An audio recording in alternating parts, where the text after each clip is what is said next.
Welcome to Networking RX, a podcast devoted to helping business professionals like you enhance your networking skills in order to become more proficient giving and receiving quality business referrals and improving the overall quality of your life and the lives of those around you.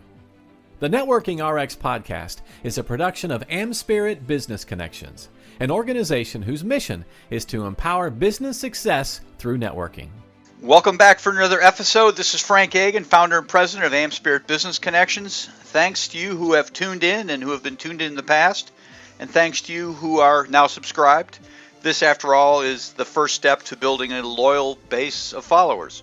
And when you subscribe, you ensure that you'll get each episode as we release them. And obviously, thanks to those, maybe not obviously, but certainly thanks to those who have referred others to the podcast. I do appreciate the growing base of listeners out there. And then finally, thanks to you who have reached out with questions and comments. Some of them are typed in. Some are just given to me as I talk to people. It's always interesting to find out that somebody's listening and they'll make a comment. It's always good to know that you're just not talking to yourself.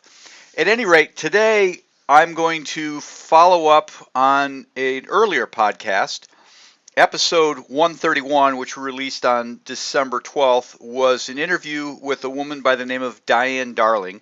And Diane is the author of the Networking Survival Guide and also the a book called Networking for Career Success. She's somebody I had on the program and interviewed, and she had a lot of great insight with respect to networking. It's something that she works with businesses, professionals on an individual basis, trying to help people become more successful. And when I do podcast interviews, just so people know, I have the opportunity to talk to people on the front end. I'll invite them on the program. We'll talk and see if it's a good fit. And then when we schedule them, then they get on and we'll have an opportunity to talk maybe for 15, 20 minutes before we actually hit record. And then once we're done recording, there's more conversation. And so anytime I do an interview, I always find that there's so much more that I could actually fit into the interview because things are coming up after the fact or things are coming up just before and it either fits in or it doesn't fit in.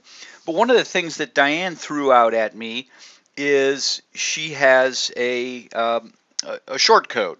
I think that's the name for it. But if you text the word Diane, D-I-A-N-E, to the number 345-345, you will get back a link to a plethora of free networking tips that she has. And if you're somebody who's subscribed to this and listen often, on January 28th, we released another episode. It was episode 144. And in that episode, I reviewed a infographic that Diane had shared with me on how to work a room. And I thought it was very interesting because kind of took us through, me through, you through, step by step, the things to consider in working a room. And a lot of those things, you kind of take for granted. You walk in, what to wear, what to do. But while they may be second nature to me, they might not be second nature to everybody. So I think it's a good thing for us to talk about.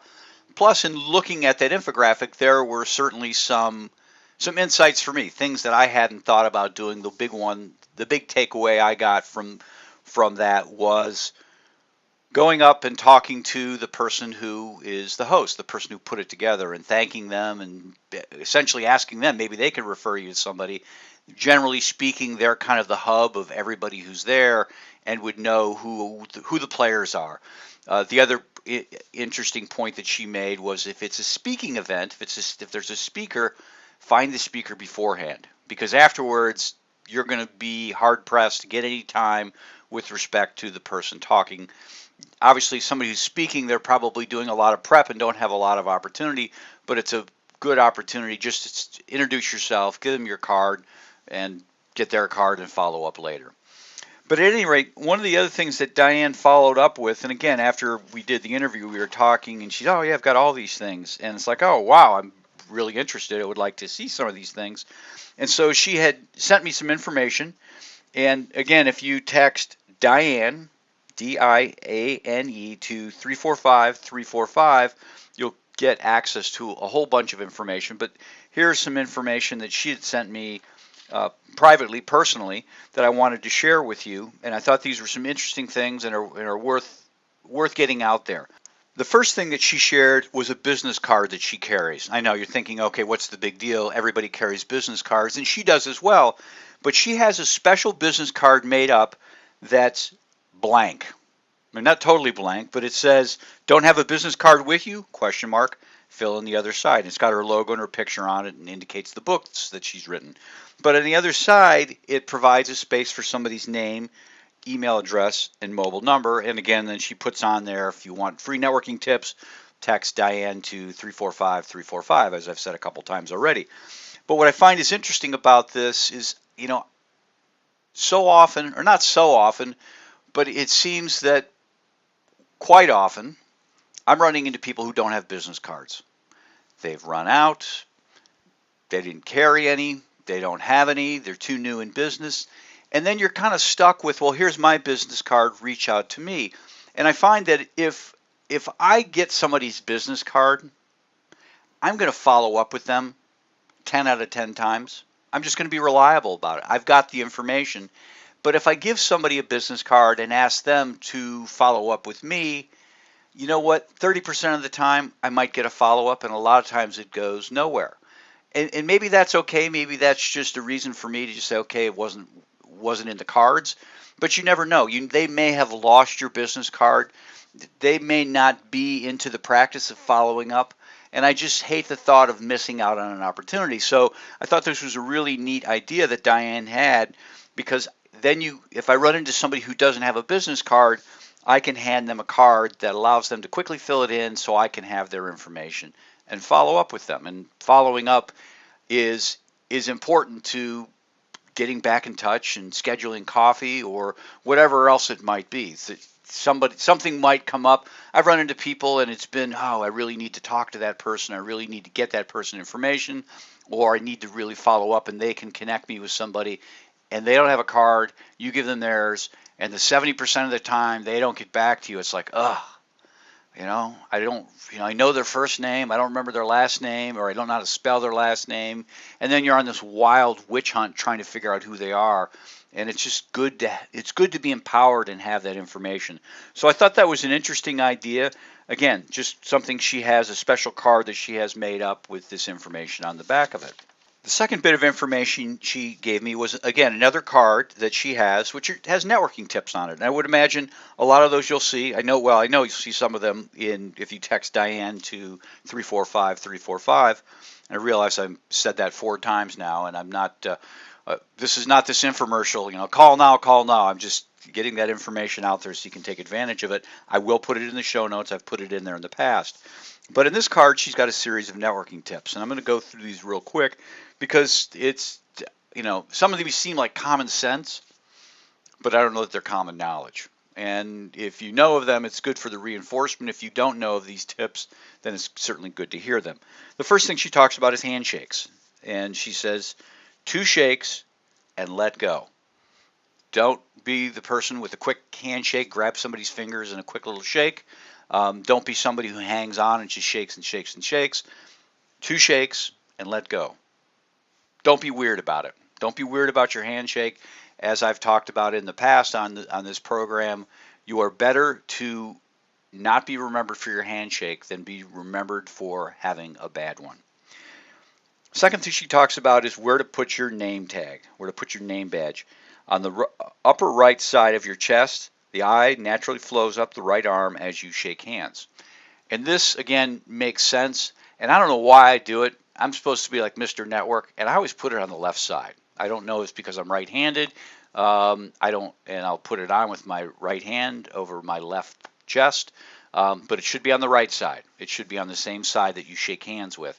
Just think about it. And I've done it wrong more times than I care to admit. The fact I'm admitting to it at all is probably a milestone. But somebody will come up to me, Frank, your name tag's on the wrong side. It is. You're right. So it should be on the right side, on the upper chest. Point she makes on here: how long do you talk to one person? Watch body language and eye contact. In other words, keep a sense as to, okay, are they engaged? Are they not engaged? Are they looking around, looking to be saved? Are they looking for somebody else? Have you worn out your welcome? But her general rule of thumb is, in general, 3 to 5 minutes, 8 minutes max. And I find that to be pretty appropriate, depending upon who I'm talking with. I don't spend a ton of time. Obviously, there's time between. In an hour's time, I might talk to 3 or 4 people. There's time in between, kind of moving from one group to the other, getting yourself into conversations, getting yourself out of conversations. But 8 minutes, 8 minute max. That's a good amount of time to get a sense as to who they are and start to develop a relationship, and then follow up later with a phone call. Networking wardrobe, what to wear. She doesn't really have a lot here, but she says, when in doubt, go up a notch.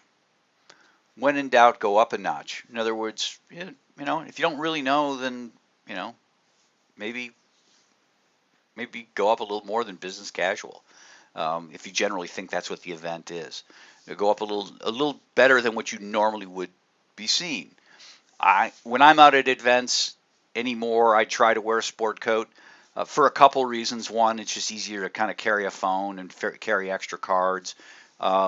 Dress shirt, I don't wear a tie generally, but I might from time, depending upon the event.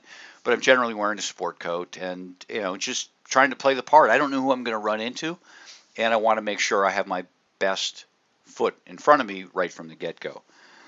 She also talks in here about a networking kit, things to bring with you. Bring a Sharpie marker. You go to an event and there's a name badge, and generally they have Sharpie markers, but I have been ones where there's a ballpoint pen. And I'm telling you, a ballpoint pen doesn't cut it as far as something that someone can see semi across the room. Obviously, if you're up close on somebody, you can read their name tag, but you want to be able to see somebody's name tag, and if something's not there, you want to be empowered. If the Sharpie's not there or a sufficient pen is not there, you want to be empowered. A lot of times what I will do is I will bring my AmSpirit Business Connections name badge with me and wear that in lieu of the stick-on ones for a couple reasons. One, it certainly accentuates the organization that I represent, that I own, AmSpirit Business Connections.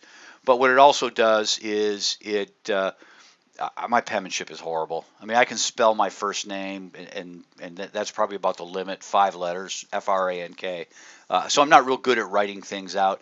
But the real reason I like to wear my AmSpirit name badge is that I find those stick-on ones never stay on. I don't know if it's me, if I'm a sweaty person, if there's a lot of humidity coming from my body, but I find they're always curling up, and I'll find them on the floor somewhere. Other people seem to not have a problem with this. For me, there seems to be an issue. I don't know if it's how I move or something about me. I don't know. We'll save that for another, not podcast episode, but somebody else's podcast. But if you're wearing one that you have to write on, you want to be empowered to have a Sharpie. She also advocates bringing a pen and paper to write down notes.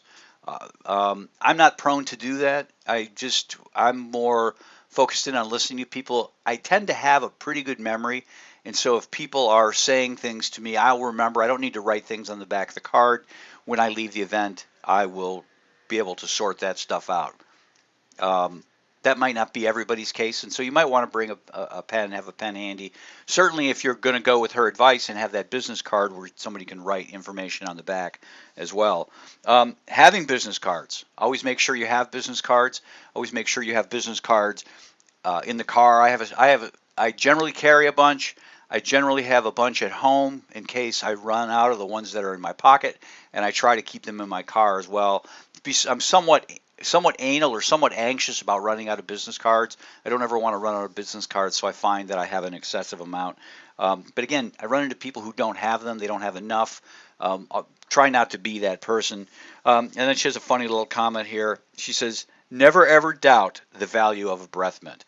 And I find that's funny, but to be perfectly honest, when I go into an event, I'll put a piece of gum in my mouth, or on the way there, I'll put a piece of gum in my mouth. And it's not that I've got this phobia about my breath necessarily, but I don't want to offend. Nobody wants to offend, and I'm just erring on the side of caution. So it can't hurt on the way to the event, walking the event, have a stick of gum in your mouth or a breath mint just to play it safe. what to talk about. She touches on what to talk about. And what she advocates is beginning conversation with, tell me, which gets the other person started. Tell me how you got into business. Tell me how you relocated to the area. Tell me what's successful in your business. And what she's advocating for open-ended questions. It's something we've talked about on the program in the past. And if you start out a question with, tell me, it advocates, it naturally lends itself to an open-ended question as opposed to, are you from here, which is a yes or a no. Tell me where you're from. Tell me how you got here. Tell me how I got in business. Tell me how you market that. Tell me what's different about your business. So think about that as you're thinking about questions. What not to talk about. Personal stuff, sex, religion, or politics. I tend not to talk about any of those things, to be perfectly honest. Personal stuff is okay. Talking about people's family. Hey, where'd you go for the holidays? Things like that. I don't get into raunchy jokes. I don't really get into religion. I don't get into politics. I don't know where anybody falls out on that. To be honest, I'm kind of somewhere right in the middle on all of that stuff. And it's just not a topic of conversation. Certainly if I'm at an event that is involved with church, religion might come up. But otherwise, it's really not going to be coming up. Another tip she provides has to do with eating. She says travel with a nutrition bar so you aren't hungry. And when I go to events, I tend not to eat. If there's food there, if it's a dinner event or a lunch event where that's part of the program, then certainly I'll eat. But if it's just there and there's a buffet of something or just a little finger food, I tend not to eat. And that's just me personally. It just adds a wrinkle to everything. Where am I going to sit? I got to hold a plate. I got to keep my mouth shut. All those little things I just don't really want to deal with. But obviously, if you're coming to the event, you don't want to be overly hungry and just pig out. Have a nutrition bar on the way in is basically what she's saying. If you do eat, she advises, be careful with messy foods. Again, if you're eating, make good choices. Meatballs, not necessarily a good choice. That's just me. Drinking. She advocates keeping the glass in your left hand to avoid clammy handshakes. I guess if you have hot coffee, it's not going to matter. But if you have a drink, whether it's water, soft drink, or an actual alcoholic beverage, if it's in the hand you're shaking hands with, you're going to make that hand cold, and you don't necessarily want that. Know your limits. Drink responsibly. It's people judge those things. They may say it doesn't matter. People judge those things. I tend not to eat at these events. I tend not to drink at these events. I might have water. I'm not much for alcohol anyways, but I try to know my limits. The last thing she talks about is follow-up. And this is certainly very important. And again, getting their information so you can follow up, empower yourself with follow-up information, email, phone number, things like that. In following up, she indicates, think about what you can offer next.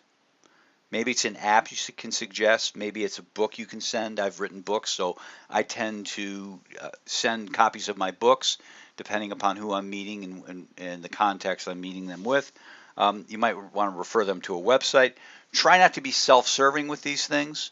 I send my own books. I guess that's somewhat self-serving.